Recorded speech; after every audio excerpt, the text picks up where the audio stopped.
ያቺ ዕለት በኢትዮጵያ አቆጣጠር ጥር 12 ቀን 2017 ናት።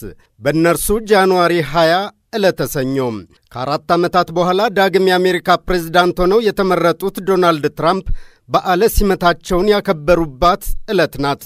ፕሬዝዳንቱ በይፋ ሥራ በጀመሩባት በዚያች ዕለት አጅበዋቸው አብረዋቸው በፈገግታ ተሞልተው የታዩት በአሜሪካና በመላ ዓለም ወደር የለሽ የሆኑት የናጠጡ ከበርቴዎች ሁኔታም በዕለቱ ብቻውን መነጋገሪያ እስከመሆን ደርሶ ነበር። በትራምፕ በዓለ ሲመት ዕለት በፈገግታ ደምቀው አብረዋቸው የታዩ የሀገሪቱ ቢሊዮነሮችን ሁኔታ እየነቀሱ በማውጣት ሰፋ ያሉ ይሆናልና የቅድመ ግምት ትንታኔዎች ይዘው የወጡ የዜና አውታሮችም ነበሩ። የፌስቡክ መስራቹ የሜታ ዋና ሰው ማርክ ዙከርበርግና ባለቤቱ ፕሪስላ ቻን፣ የአማዞን መስራቹ ጄፍ ቤዞስና እጮኛው ላውረንስ ሳንቼዝ፣ የጉግል ዋና ሥራ አስፈጻሚ ሱንዳር ፒቻይ እንዲሁም አሁን ባለንበት ዘመን የዓለማችን ቁጥር 1 ባለሀብቱ የቴስላ የስፔስ ኤክስና የቀድሞ ትዊተር ያሁኑ ኤክስ ባለቤት የሆነው ኤለን መስክ በዶናልድ ትራምፕ በዓለ ሲመት ላይ የፊት ለፊት ታዳሚዎች እንደነበሩ የሚታወስ ነው። እና ምን ይገርማል ተብሎ የሚታለፍ ጉዳይም አልሆነም። ምክንያቱም እኒህ የዓለማችን ወደር የለሽ ቱጃሮች በትራምፕ በዓለ ሲመት ላይ መገኘታቸው ብቻ ሳይሆን በዕለቱ በሥነ ሥርዓቱ ላይ የነበራቸው ስፍራ የተቀመጡበት ቦታ ጭምር በተለመደው ፕሮቶኮል መሠረት አልነበረም።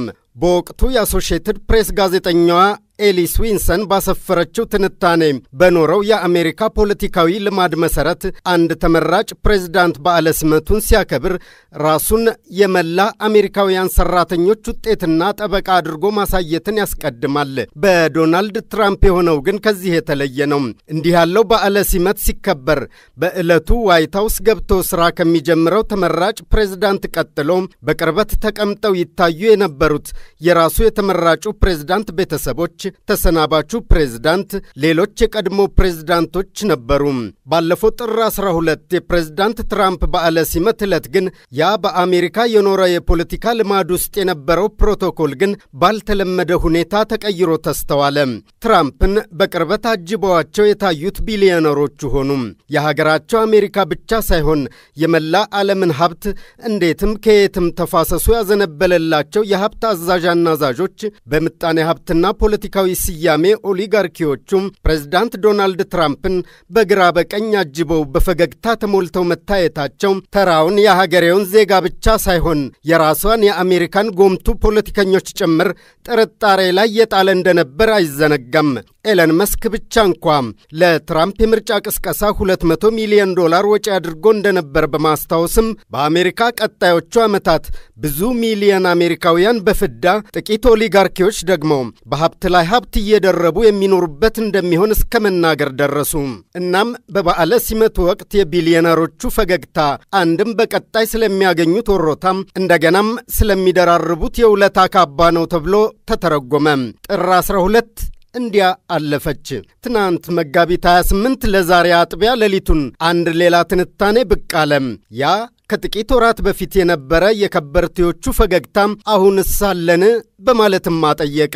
ዘኢንዲፔንደንትና ብሉምበርግን የመሰሉ ተጽዕኖ ፈጣሪ የዜና አውታሮች ይዘዋቸው የወጡ ትንታኔዎች እነዚያ የናጠጡ ቱጃሮች አሁን በርካታ ቢሊዮን ዶላሮችን መክሰር ስለመጀመራቸው እያመላከቱ ነው። ፕሬዝዳንት ዶናልድ ትራምፕ ማን ከማን ባለየው የታሪፍ በትራቸው በርካታ ሀገራትን መደቆስ መጀመራቸው በራሷ በአሜሪካ ኢኮኖሚ ላይ በተለይም ከእርሳቸው ጎን በነበሩ የቢሊዮነሮቹ ኩባንያዎች ላይ በጣም በፍጥነት ኪሳራ እያስከተለ ስለመሆኑ ጠቁመዋል። የአሜሪካ የድርሻ ገበያ በፍጥነት ማሽቆልቆል አሳይቷል። ትናንት ብቻም የፌስቡኩ ሜታ ኩባንያ በድርሻ ገበያ ያለው ዋጋ በ8.96 በመቶ ወርዷል። የአማዞን በ8.98፣ የጉግል በ3.92 በመቶና የአፕል ኩባንያ የድርሻ ዋጋ ከ9 በመቶ በላይ ተሽመድምዶ ታይቷል። አሁን ወደ ፖለቲካዊ ስልጣን ጭምር ጎራ ያሉትና ለትራምፕ የምርጫ ዘመቻ ከዋነኛ የፋይናንስ ምንጭ አንዱ የነበሩት የኤለን መስክ ኩባንያዎችም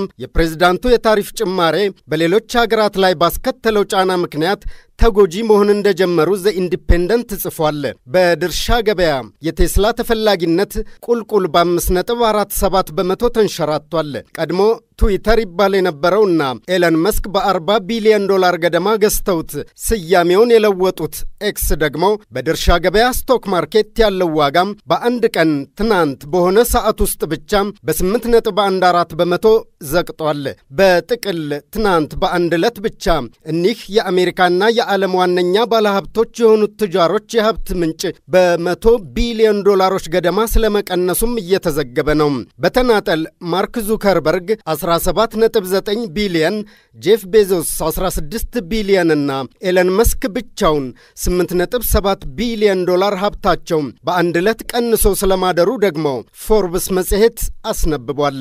የብሉምበርግ ቢሊዮነር አመላካች ቢሊዮነር ኢንዴክስ ባወጣው ትንተናም የዓለማችን 500 የናጠጡ ቱጃሮች በድምር በአንድ ቀን ውስጥ ትናንት ብቻ ከአጠቃላይ ሀብታቸው 208 ቢሊዮን ዶላር መቀነሱም ባለፉት 13 ዓመታት ውስጥ ከታዩ አሰቃቂ ኪሳራዎች በአራተኛነት አስቀምጦታል።